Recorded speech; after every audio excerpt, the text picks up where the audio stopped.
दोस्तों, अगर वो लड़की जान पाती कि आखिर उसके साथ क्या हो रहा है, अभी तो उसको इतनी सूझबूझ भी नहीं थी, अभी तो उसको इतनी समझ ही नहीं थी कि ये शादी होती क्या है, वह कहते किसे हैं। और वह लड़की सोचती है कि अभी तो मेरे पीरियड भी नहीं शुरू हुए थे और घर वाले मेरी शादी एक इतने उम्र के आदमी से करा देते हैं कि जब मैंने उसकी शक्ल देखी तो मैं बेहोश हो गई, क्योंकि मेरी उम्र अभी बहुत ही कम थी, अभी पीरियड शुरू नहीं हुए थे। और जो उस आदमी की उम्र है वह बुढ़ापे तक आ चुकी थी, वो 45 साल से ऊपर की उम्र का था। मेरे बाप ने, मेरी माँ ने लालच में उस बूढ़े आदमी से मेरा ब्याह कर दिया था, क्योंकि हम बहुत ही ज्यादा गरीब थे और इस गरीबी ने ऐसे दलदल में हम लोगों को ढकेल दिया था कि मेरे माँ बाप मुझे शादी करने के नाम पर बेच रहे थे। और वह बूढ़ा आदमी मुझे पाकर बहुत ही ज्यादा खुश था। जब उसने मेरा घूंघट उठाया तो मैं इस घूंघट उठाने का मतलब भी नहीं जानती थी कि यह घूंघट मेरा क्यों उठाया जा रहा है, क्यों मुझे सजाया जा रहा है और क्यों मुझे शादी का जोड़ा पहनाया जा रहा है। जिसको शादी का मतलब नहीं पता, जिसको घूंघट उठाने का मतलब नहीं पता था दोस्तों, जिसको वह लाल जोड़े का मतलब भी नहीं पता था दोस्तों, आज एक 45 साल से ऊपर के आदमी के साथ उस लड़की का ब्याह कर दिया गया था। दोस्तों, बड़ी ही हैरत अंगेज और बड़ी ही इंटरेस्टिंग कहानी है जो आज आप लोगों को मैं सुनाने जा रहा हूं। बस बने रहिए मेरे साथ। मैं हूं आपका दोस्त इरफान और आप देख रहे हैं इंडियन फील स्टोरी। दोस्तों, ये एक ऐसी कहानी है जो दिल को झकझोर देने वाली कहानी जो मैं आप लोगों को सुनाने जा रहा हूं। आपकी आत्मा कांप उठेगी। तो ज्यादा बात ना करते हुए मैं बस आप लोगों से छोटी सी रिक्वेस्ट करूंगा कि वीडियो को लाइक कर दीजिए और चैनल को भी सब्सक्राइब कर लीजिए ताकि हमारा हौसला बढ़ता रहे। दोस्तों, तो चलते हैं, कहानी को शुरू करते हैं। और आपका साथ आगे यूं ही हमेशा हमारे साथ बना रहे और इसी तरह से प्यार से हम आप लोगों का बारी बारी से नाम लूंगा जो मुझे कमेंट करते हैं। तो ज्यादा बात ना करते हुए कहानी को शुरू करते हैं। दोस्तों, अभी शिल्पा की उम्र जो थी वह महज 12 से 13 साल की उम्र थी। अभी उसके खेलने कूदने के दिन थे। उसको तो वह सुबह से घर से निकलती तो अपनी सहेलियों में, अपने दोस्तों में जो उसने अपने घर के आसपास में बनाए हुए थे, उन्हीं के साथ खेलती कूदती रहती। पढ़ाई लिखाई का उसे कुछ पता नहीं था। वह लड़की एक ऐसे पिछड़े परिवार से थी जहां पढ़ाई का महत्व, पढ़ाई का मतलब उनको नहीं पता होता है कि पढ़ाई होती क्या चीज है। बस उसको तो पूरे दिन खेलना कूदना सब कुछ यही था। दोस्तों, उसका घर इतना गरीब था कि 2 पल की रोटी जुटाने के लिए माँ बाप को बड़ी ही मेहनत और मशक्कत करनी पड़ती थी। यानी अपना पेट पालने के लिए और बेटी का पेट पालने के लिए उनको बड़ी ही मेहनत और मशक्कत करनी पड़ती थी। कि माँ जो थी कभी किसी के यहाँ काम करने पहुंच जाती और बाप जो था अगर काम मिल जाता तो ठीक है, नहीं तो मेहनत मजदूरी अगर नहीं लगी तो वह भीख मांग लिया करता था। ये हालात थे उसके घर के। अब एक ही तरह से अचानक से वह बड़ी होती जा रही थी और बड़ी होने के साथ साथ उसकी खूबसूरती, कद काठी वह बड़ी ही अच्छी खासी थी। जिस्म तंदुरुस्त था, कसा हुआ बदन था, कोई फिक्र कोई लोड किसी तरह का नहीं था। खाना पीना खेलना कूदना बच्चों में तो धीरे धीरे 12 साल की उम्र में ही उसकी कद काठी बड़ी हो गई थी और उसके जिस्म में बदलाव भी होने शुरू हो गए थे। तभी एक आदमी की नजर उस पर पड़ जाती है जिसकी पत्नी मर चुकी थी और उस आदमी के 2 बच्चे थे, लेकिन वह शादी करना चाहता था। और जब उस लड़की पर, उसकी शिल्पा पर नजर पड़ी तो उसकी नीयत बहुत ही ज्यादा खराब हो जाती है और उसने सोचा कि इसके माँ बाप गरीब हैं और जो इस लड़की के माँ बाप है उसके हाथ पैसों के लालच में बेच देंगे। बस यही सोच और समझ कर, इसी चाल के तहत वह उसके माँ बाप के पास जाता है और कहता है कि मैं आपकी बेटी से शादी करना चाहता हूँ। दोस्तों, पहले तो वह उसकी तरफ देखते हैं कि इसकी जो उम्र है वह 45 से 50 के पार हो चुकी है, लेकिन इसकी पत्नी जो है वह नहीं है और ये अभी हमारी छोटी सी बच्ची के साथ शादी करना चाहता है। वह मना कर देते हैं, उसको कह देते हैं कि अभी ना तो हमारी बेटी की शादी की उम्र है और ना ही तुम जैसे आदमी से हम अपनी बेटी की शादी कर सकते हैं। हम तो जब उसके लिए शादी करेंगे, भले ही हम गरीब सही, लेकिन उसके हिसाब से हम उसके लिए लड़का देखेंगे। एक तो तुम बूढ़े आदमी हो और तुम्हारे साथ उसको कैसे ब्याह दे। अब उस आदमी ने देखा कि इस तरह से वो लोग मानेंगे नहीं, तो उसने पैसों का लालच दिया कि मैं तुम्हें एक मोटी रकम दूंगा। और दोस्तों, वह 1 लाख की गड्डी उनके आगे डाल देता है कि इस 1 लाख में तुम्हारी लाइफ बन जाएगी और तुम अपनी बेटी को पालते पालते कब्र में तुम्हारे पैर चले जाएंगे। तुम बुढ़ापे की तरफ जा रहे हो तुम्हारी अर्थी उड़ जाएगी इसकी शादी करते करते, लेकिन तुम लोगों का मुंह नहीं भर सकते, उनको अपनी बेटी को दहेज नहीं दे सकते। अगर तुम कभी किसी लड़के के साथ तुम शादी करोगे तो वह दहेज भी लेगा, सब कुछ लेगा, कौन ब्याह करेगा तुम्हारी लड़की से? और मैं तो दहेज लूंगा नहीं, बल्कि दहेज मैं तो तुमको दे रहा हूँ। तुम्हें चाहिए जो सुख सुविधा के लिए तुम्हें सामान चाहिए, इस्तेमाल करने के लिए जो कुछ भी चाहिए, ऊपर से तुम्हारी जिंदगी गुजारने के लिए तुम्हें 5 लाख रुपए और दूंगा, और मेरे घर में जाकर के तुम्हारी बेटी रानी की तरह रहेगी। मेरे घर में पैसों की किसी तरह की कोई जरूरत की कोई कमी नहीं है, बस तुम्हारी बेटी मुझे संभाल ले, मेरे घर को संभाल ले, इसके अलावा मुझे और कुछ नहीं चाहिए। अब बेचारे लोगों को उसने इस तरह से गाइडेंस किया था और इस तरह से उसके दिमाग में बातें डाल दी थी कि उस आदमी की बात उन लोगों के समझ में आ जाती है, वह उस आदमी के मकड़ के जाल में फंस जाते हैं और पैसों की गड्डी देख करके, सामने पड़े हुए पैसों को देख करके वह वापस उस आदमी को नहीं कर पाए और उन पैसों को अपने पास रख लेते हैं। और दोस्तों, वह पैसे रखने के बाद बेटी से कुछ नहीं बताते कि हमने तुझे बेच दिया है या तेरी शादी तय कर दी है एक अधेड़ उम्र आदमी के साथ। तो वह जो छोटी सी लड़की होती है, एक चंचल सी शौक अपनी नटखट अदाओं से अपने यार दोस्तों के साथ, सहेलियों के साथ खेलती कूदती, भूख लगती तो घर में आ जाती, घर में खाना खाती, फिर बाहर खेलने के लिए निकल जाती। दोस्तों, इस तरह से शिल्पा की जिंदगी कट रही थी। उधर वह बहुत ही ज्यादा खुश था। उसकी नजर जब से शिल्पा के ऊपर गड़ी थी, उसने उसको हासिल करने की तमाम तरकीबें आजमाई थी।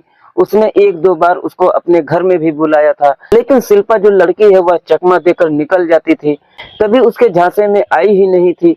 वो तो सीधी सादी मासूम सी भोली भाली लड़की थी और वह उस आदमी की जो भेड़िए की शक्ल में था उसके चंगुल से बच जाती थी। दोस्तों, अब उसने ये फैसला कर लिया था कि इस लड़की को यह हासिल करना चाहता है, तो फिर इसके माँ बाप को पैसों का लालच देना पड़ेगा।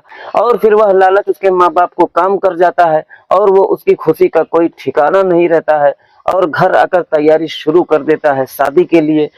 और फिर एक वक्त पर जो टाइम दिया गया था, जो तारीख रखी गई थी, 2, 4, 5, 10 दिन के बाद, उस दिन वो 2-4 अपने खास आदमियों को लेकर के, ज्यादा बारात लेकर वह नहीं गया था और ना ही ज्यादा किसी को इधर उधर बताया था, और वह चुपचाप गुप्त तरीके से पहुंच जाता है शिल्पा के घर उससे शादी करने के लिए। दोस्तों, जब वह शिल्पा के घर पहुंचा तो शिल्पा के माँ बाप ने, उसके माता पिता ने उसको अपनी बेटी को बुलाया और कुछ कपड़े दिए कि बेटी ये कपड़े पहन लो, और 1-2 उसकी सहेलियों को बुलाया और उनकी सहेलियों से कहा कि आज शिल्पा की शादी हो रही है, इसको ये कपड़े पहना दो और इसको तैयार कर दो। दोस्तों, वह लड़की समझ नहीं पा रही थी कि शादी हो रही है। उस लड़की ने कहा कि मेरी शादी हो रही है, मुझे बताया नहीं गया।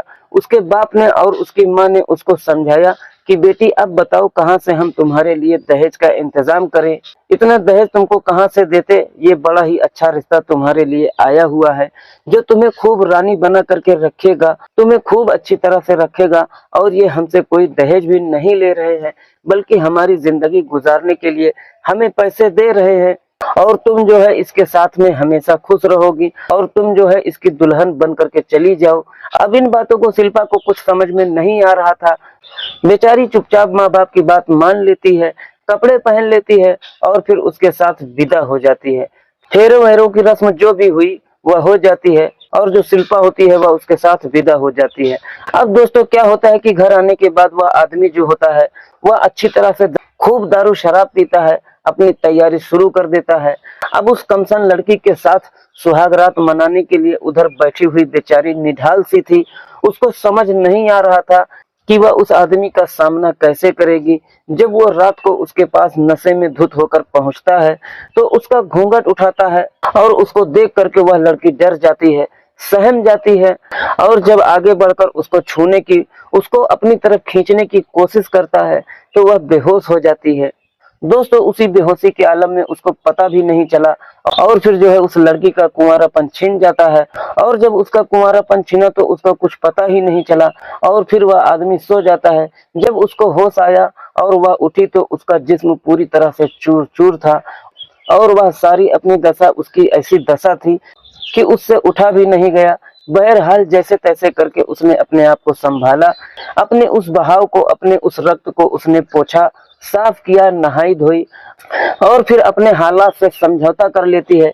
1 दिन गुजरे, 2 दिन गुजरे, अब उसको धीरे धीरे आदत हो जाती है और ऐसी दोस्तों एक नहीं बल्कि अनेक ऐसी लड़कियों की पहले दौर में, अब से 20 से 25 साल पहले, 30 से 40 साल पहले पीछे जाओ तो वाकई में ऐसी लड़कियों की शादी कराई जाती थी जिनको बालिग होने का अभी पता भी नहीं होता था, जिनकी अभी माहवारी यानी जिनको अभी पीरियड भी शुरू नहीं हो, और उनकी शादी तक करा दी जाती थी।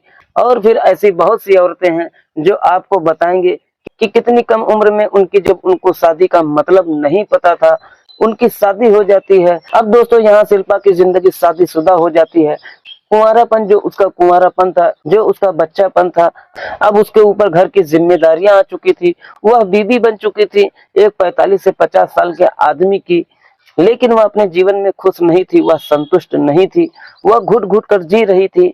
जब रात को वह आदमी उसके पास आता, उसको वह मसल कुचल देता, तो उसको बहुत ही ज्यादा तकलीफ होती थी और उसको बहुत ही ज्यादा उससे डर लगता था और वह उस नर्क से, उस दलदल से निकलना चाहती थी। वह आदमी समझ रहा था कि शिल्पा उसे एक्सेप्ट कर चुकी है और वह छोटी होने की वजह से इसी तरह से वह पूरी तरह से उसको समर्पित नहीं है, क्योंकि उसको दर्द होता होगा। लेकिन शिल्पा के अंदर कुछ और चल रहा था और एक दिन वह चुपचाप गुपचुप तरीके से सुबह सुबह उस घर से निकल जाती है। जब सब लोग सो रहे थे, वहां से उस घर से भाग जाती है।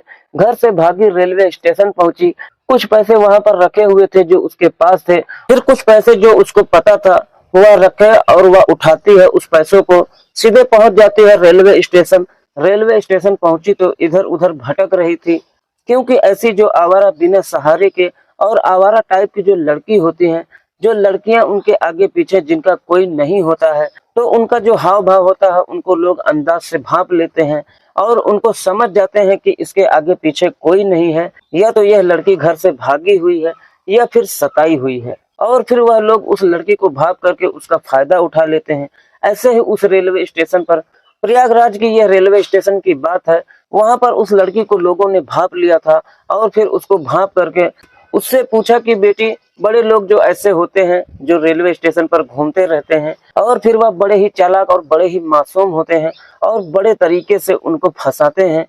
वह कहता है कि बेटी, तुम किसी की तलाश कर रही हो, कहाँ जाना है, कहाँ जाना है तुम्हें, तुम्हारे माता पिता कौन है। वह जानबूझकर एक्टिंग करता है। वह अपने मासूम और भोलेपन की वजह से वह कह देती है कि शिल्पा बताती है कि मेरे साथ कोई नहीं है और मैं पता नहीं कहाँ जा रही हूँ, मेरी कहाँ मंजिल है, मुझे कहाँ जाना है, मैं सोच रही हूँ कि किस ट्रेन में बैठूं। वह आदमी समझ जाता है कि ये घर से भागी हुई या फिर सताई हुई है। बहरहाल वह उससे कहता है कि देखो, जहाँ तुम्हें जाना है मैं तुम्हें पहुंचा दूंगा, तुम मेरे साथ चलो और तुम तो मेरी बेटी जैसी हो। दोस्तों, वह उसकी बातों में आ जाती है और उसके साथ एक जगह से निकली तो दूसरी जगह फंस जाती है। उसकी किस्मत ऐसी कि जहां से वह ऐसी जगह से निकल कर आई थी, फिर वह दूसरी भी जगह उसको ऐसी ही मिली थी। दोस्तों, वह आदमी उसको घर लाता है और घर लाने के बाद उसकी नीयत उस पर खराब हो जाती है, क्योंकि वह भी एक अधेड़ उम्र का आदमी था। रात को अपनी पत्नी को सोता हुआ छोड़कर वह दूसरे कमरे में जाता है जहां पर उस लड़के को सुलाया हुआ था। उसके पास वह पहुंच जाता है और जब उसके पास पहुंचता है तो शिल्पा की इज्जत पर हमला करता है। दोस्तों, शिल्पा जो लड़की होती है उस आदमी के आगे हाथ पैर जोड़ने लगती है। कहती है कि आप तो मुझे बेटी कह रहे थे, कि तुम तो मेरी बेटी हो, ये मेरे साथ क्या कर रहे हो। दोस्तों, उस आदमी ने कहा, ये सारी बातें तो दिखाने की होती हैं, मेरा तो तुम पर मन आ गया था। और फिर उसने उस रात उस लड़की के साथ कई बार दरिंदगी की और सुबह में वह लड़की बहुत ही ज्यादा परेशान थी। अब दोस्तों, उस आदमी ने उससे कहा कि तुम्हारे साथ मैंने इस काम को कर लिया है, लेकिन हाँ, तुम्हें एक ऐसी जगह में पहुंचा दूंगा जहाँ पर तुम बड़ी ही खुश रहोगी। के बदले में मैं तुम्हारे लिए एक काम कर सकता हूँ। मैं तुम्हें अपने साथ तो नहीं रख सकता हूँ, लेकिन हाँ, ऐसी जगह जरूर पहुंचा सकता हूँ जहाँ पर तुम्हारे जैसी घर से भागी हुई लड़कियों को आसरा मिल जाता है, उनको पैसा भी मिलता है और रहने सहने के लिए उनकी जिंदगी अच्छी गुजरती है।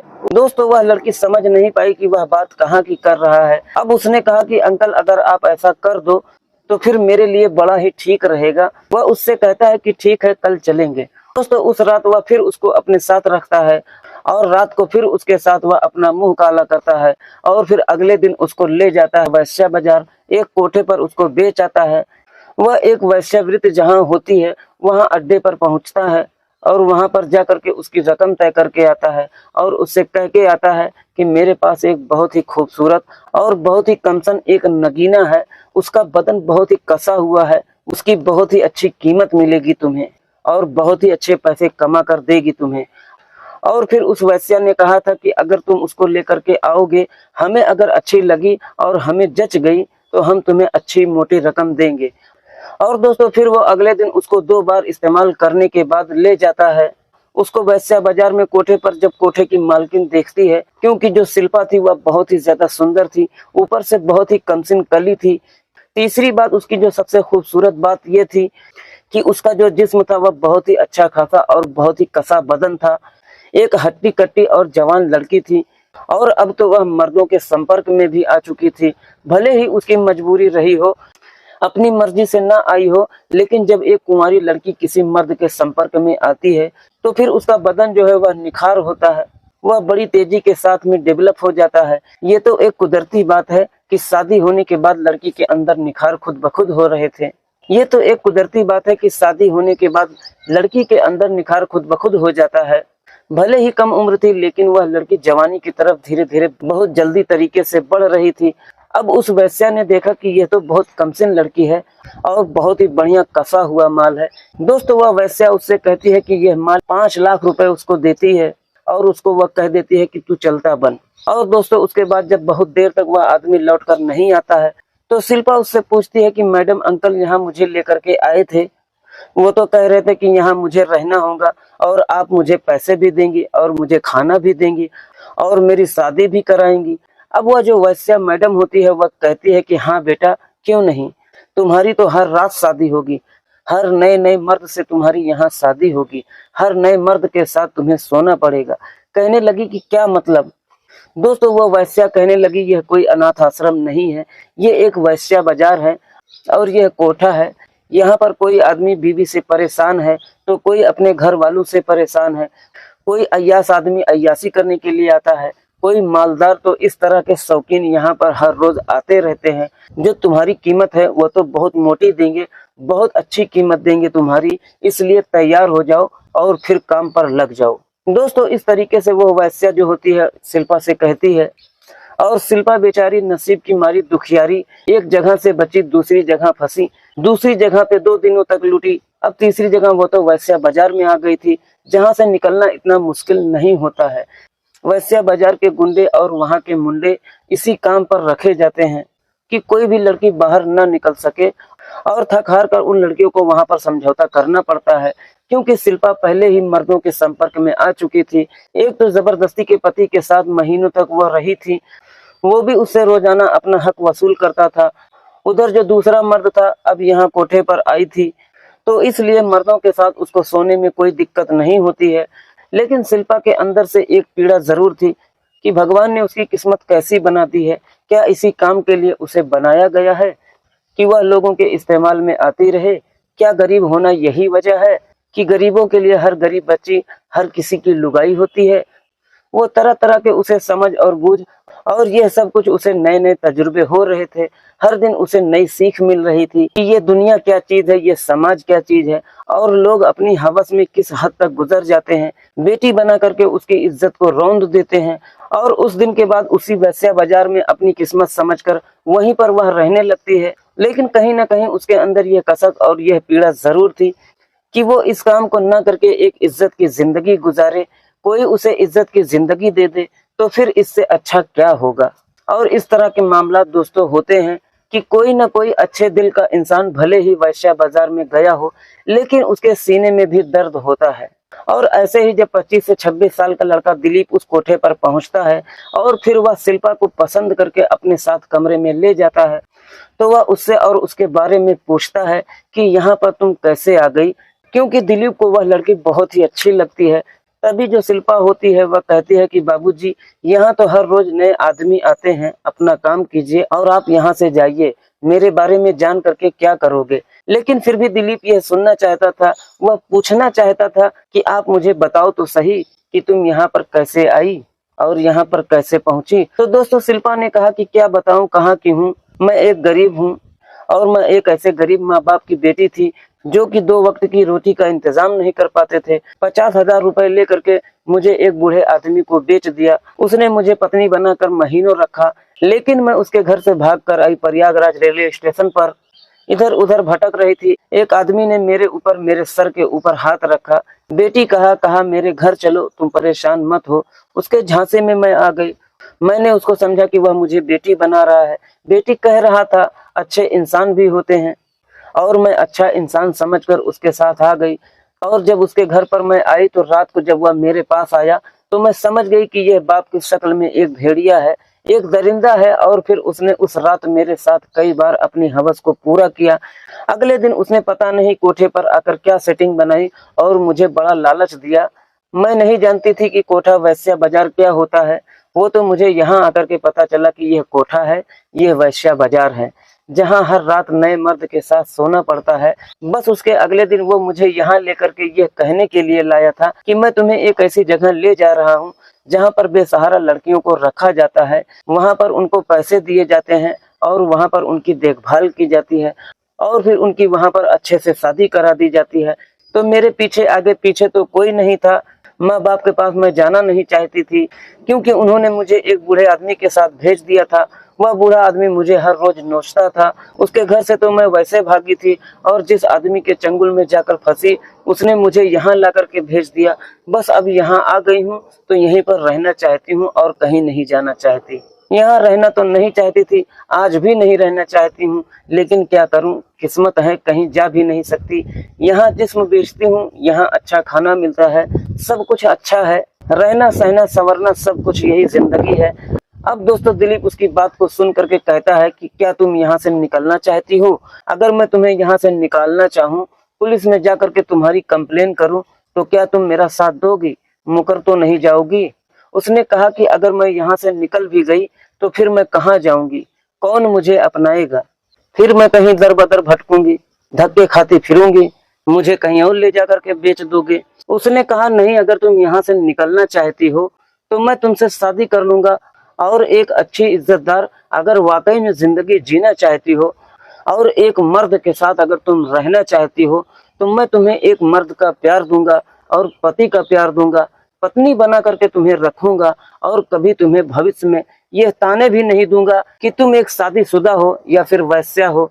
फिर उसने कहा कि मेरी शादी हुई थी अभी 2 साल पहले और मेरी पत्नी मर चुकी है। उसकी डिलीवरी होने वाली थी और डिलीवरी होते समय उसकी मौत हो गई थी, इसलिए मेरी पत्नी नहीं है। मैं अपनी पत्नी को बहुत चाहता था, लेकिन मेरी किस्मत कि वो मर गई। अब मैंने सोचा कि अगर तुम मेरी जिंदगी में शामिल हो जाओ तो मैं तुम्हारे लिए शायद कुछ कर सकता हूँ। दोस्तों दोनों के बीच में बात होती है, वादा होता है, और फिर उस रात वह उसके साथ कुछ नहीं करता है और वहां से उसकी फीस दे करके वह चला जाता है। प्रयागराज पुलिस स्टेशन पहुंचता है। वहां जाकर के वो शिल्पा की कंप्लेन करता है और कहता है कि साहब, एक बड़ी दुखियारी लड़की बेचारी, वो रहना नहीं चाहती अपनी मर्जी से और जबरदस्ती उसको वहां पर रखा हुआ है। उसको मारा पीटा जाता है और हर रोज उसको प्रताड़ित किया जाता है। उसको छुड़ा लीजिए।